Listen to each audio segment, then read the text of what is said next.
question. The number of parallel paths in four-pole DC generator of lap winding. Here lap winding is given. Number of poles is 4. Okay, here P value, number of poles P is equal to 4 is given.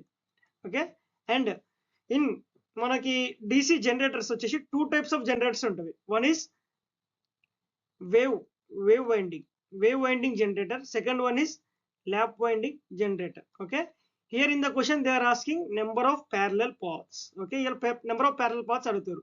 Wave winding లా మనకి number of parallel paths వచ్చేసి always 2 number of parallel paths అంటే a number of parallel paths can be indicated with a is equal to 2. మనకి wave winding లో మనకి ఎప్పుడైనా మనకు 2 నే ఉంటున్నాయి నెంబర్ ఆఫ్ ప్యారలల్ పాత్స్. అదే ల్యాప్ వైండింగ్ అయితే number of parallel paths is equal to number of poles. Okay, in the question they are asking in lap winding. Okay, lap winding number of parallel paths is equal to number of poles. Number of poles is 4. Okay, number of parallel paths అనేవి 4. Option 2 is the